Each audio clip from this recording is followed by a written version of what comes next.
गीता जी में लिखा है ना, भगवान कृष्ण कहते हैं कि हे अर्जुन, श्रद्धा विश्वास रूपिणो, श्रद्धा के बगैर पूजा व्यर्थ है। और जब शिव लिखते हो पहले एक की मात्रा आती है। जब शक्ति नहीं है तो शिव का भी कोई भाव प्रकट नहीं होता है। इसलिए आपकी कोई भी कामना हो, तुम्हारी कोई भी इच्छा हो, क्योंकि मेरे सदगुरुदेव भगवान कहते हैं कि कथा के पहले दिन जो मांगा जाए, जो बोला जाए, वो मिलता है। जो आपकी कामना हो, जो तुम्हें अच्छा लगे कि हमें ये चाहिए, तो भगवान शिव आपको दे देंगे। इसमें तन्ने की भी संशय नहीं। जैसे कि नोट छुपा के रखते हो ना, नोट की अगर बंडल मिल जाए, गड्डी मिल जाए तो दिखाओगे थोड़ी, चुपचाप अलमारी में ले जाकर रख दोगे, छुपा के रखते हो। इसी तरह भक्ति को छुपा के रखो। मन ही मन जो बोलना, प्रभु के सामने मन ही मन बोलना, दुनिया को सुनाकर मत बोलना। दुनिया बड़ी जलेसी रखती है। दुनिया को पता लग गया तो दुनिया वैसे ही नहीं जीने देगी, आपको जीने ही नहीं देगी दुनिया। इसलिए हम आपसे विनती कर रहे हैं, हम आपसे प्रार्थना कर रहे हैं कि आप अपनी मनोकामना केवल शिव को सुनाओ, केवल अपने भाव भगवान शिव के चरणों में अर्पित करो। इसके अलावा अपनी बातें किसी को बोलनी ही नहीं है, किसी को नहीं बोलनी। आपकी गलती पता है क्या होती है? आप सबको बोल देते हो। आप तो अपना समझ के बोल देते हो सबको, लेकिन वो कौन अपना है ये हमारी। और जब आप बोलने लग जाओगे ना तो दुख प्रारंभ हो जाएगा।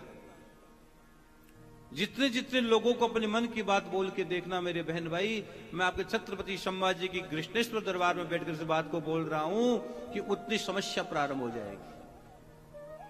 इसलिए केवल चर्चा तो प्रभु की हो और प्रभु से ही चर्चा हो। ये कहानी शिव महापुराण में आती है ना कि मैंने काम को जीत लिया। तो भगवान शिव ने कहा किसी दूसरे को मत कहना ये बात। भगवान ब्रह्मा जी ने कहा कि ये बात हमें तो कह दी, किसी और को मत कहना। लेकिन नारद जी के मन में क्या आया कि दोनों मेरे से जलेसी रखते हैं, जलन रखते हैं कि हो सकता मेरा नाम, मेरे काम को जीत लिया।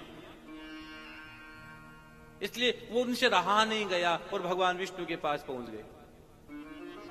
तो भगवान विष्णु को क्या रूप दिया था? बंदर का रूप दिया कि नहीं दिया? तो इसलिए अब दुनिया को मत बताया करो, अपने मन की बात अपने मन में रखा करो और शिव की चर्चा शिव से ही किया करो। ये पिंड थोड़ी है, ये ब्रह्मांड है।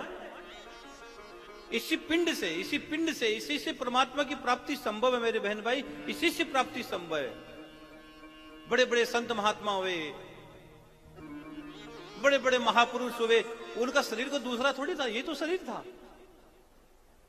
यही तो पंचभौतिक शरीर था। इसी पंचभौतिक शरीर से उन्होंने परमात्मा को पा लिया। उनके शरीर में हीरे मोती नहीं जड़े थे। मीरा के शरीर में हीरा मोती नहीं था। एकनाथ जी तुकाराम जी के पास हीरा मोती नहीं था। नरसिंह मेहता के पास कोई हीरा मोती नहीं जड़ा था मेरे बहन भाई। शरीर तो यही था, ढांचा तो यही था। उसने इसी ढांचे को ऐसा जिया कि परम तत्व को पा गए। वो परम तत्व के तक पहुंच गए मेरे बहन भाई। भाई मीरा के पास यही शरीर था, रैदास जी के पास यही शरीर था, कबीरदास जी के पास भी यही शरीर था। लेकिन मेरे बहन भाई उन्होंने शरीर से परमात्मा की प्राप्ति कर ली, भगवान को पा लिया, भगवान को रिझा लिया।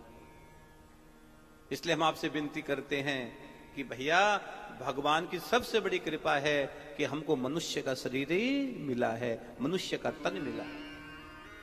अगर इस मनुष्य शरीर में तन पाकर भी अगर मेरे सदगुरुदेव भगवान कहते 4 करोड़ वर्ष, कितना बोलो, 4 करोड़ वर्ष भोगने के बाद तुम्हें मनुष्य का शरीर मिला। 4 करोड़ वर्ष, 84 लाख योनियां भोगने में जीवात्मा को लगभग 4 करोड़ वर्ष का समय लग जाता है।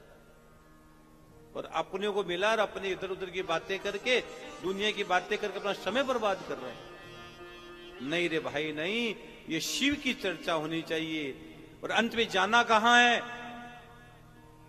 देखो ब्रह्मा सृष्टि बना देंगे, भगवान विष्णु पाल देंगे, लेकिन अंत में जाना कहां है?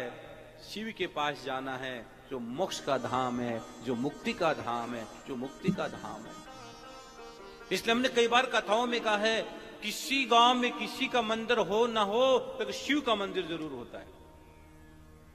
दुनिया के किसी भी कोने में चले जाओ, छोटा से छोटा गांव में चले जाओ, वह किसी का मंदिर मिले ना मिले, लेकिन आपको शिव का मंदिर वहां मिलता है। क्यों मिलता है? सदा शिव, सदा शाश्वत शिव। शिव आदि अनादि शिव है, सनातन शिव है। इसलिए आप इस मनुष्य शरीर से जो मांगोगे, अगर परमात्मा को मांगो तो परमात्मा मिल जाएगा मेरे बहन भाई। शरीर को मांगो, शरीर मिला हुआ है ये। अगर आपका मन है कि संसार को मांगना है तो संसार मिल जाएगा। किसको मांगना वो आपकी मर्जी है। अरे सुखदेव जी ने परीक्षित से पूछा भागवत में, भागवत सुनी कि नहीं सुनी? समझ में आ रही है मेरी बात? नहीं आ रही है? सुखदेव जी ने पूछा परीक्षित से, परीक्षित बोलो क्या चाहते हो? तेरे जीवन के 7 दिन बचे हैं अभी, तो बोल, जो चाहिए मिल जाएगा। उन्होंने कहा कृष्ण दर्शन लालसा। क्या बात है, मेरी इच्छा हरि मिलन की है। हे गुरुवर मुझे हरि से मिला दो बस। हरि मिलन कब होगा इसका चिंतन करो। संसार मिलन होता रहेगा। कौन संसार से, किसने संसार से तृप्ति पाई है? कितना भोग भोगोगे? एक दिन सब छोड़कर जाना है मेरे बहन भाई। अगर आपका सदा शिव के साथ नाता जुड़ गया तो जन्म जन्मांतर का नाता हो गया, जन्म जन्मांतर का नाता हो गया। ये शिव है। शिव का नाम है औडरदानी, शिव का नाम है आशुतोष। भगवान शिव सबसे जल्दी प्रसन्न होते हैं और जीवात्मा जो मांगता है, जो मांगता है जीवात्मा को भगवान शिव दे देते हैं।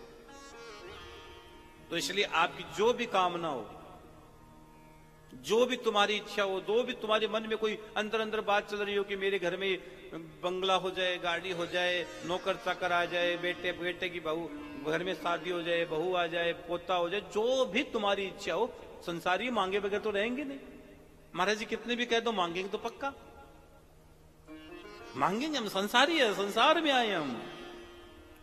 मोह माया से तो बड़े बड़े लोग दूर नहीं हो पाए, हम क्या दूर हो पाएंगे? लेकिन फिर भी मांगना हो तो शिव से मांगना, दुनिया से मत मांगना। वो देगा। कहते हैं तेरे देने में और मेरे देने में, तेरे देने में दुनिया के देने में कितना फर्क है। दुनिया वाला पैसा भी देता है तो जता देता है। ए ठाकुर तू सबकी झोलियां भरता, अपना पता तक नहीं देता। जर्रे जर्रे में शिव है, जर्रे जर्रे में शिव बसता है, जर्रे जर्रे में शिव।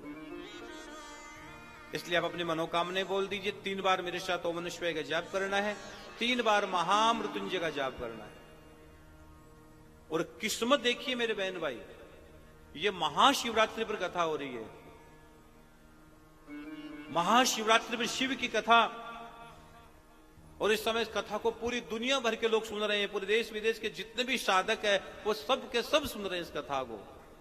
सब संस्कार टीवी पर सुन रहे हैं। और इस कथा का प्रसारण 170 देशों में किया जा रहा है। आपके परिवार के लोग जहां भी रहते हैं ना, हम कथाओं में कहते हैं आप अपने परिवार के सब लोगों को मैसेज करो, अपने बहन बेटियों को, अपने चाचा चाची, ताऊ ताई, दादा दादी, नाना नानी, बुआ जी, फूफा जी, अंकल आंटी, सबको मैसेज करो, भाई रे 10 बज गए, संस्कार टीवी खोल लो, आपके बेटे की कथा प्रारंभ हो गई है। कौन सी कथा? श्री शिव महापुराण कथा। और इस श्री महापुराण कथा का हमने नाम दिया है श्री कृष्णेश्वर। बोलो, अरे जोर से बोलो। नाश्ता तो मेरे सबसे लगता किया है। बोलो, श्री कृष्णेश्वर शिव महापुराण कथा। ये पुराण नहीं है, महापुराण है। पुराण और महापुराण में बड़ा फर्क होता है। ये महापुराण है, पुराण नहीं है।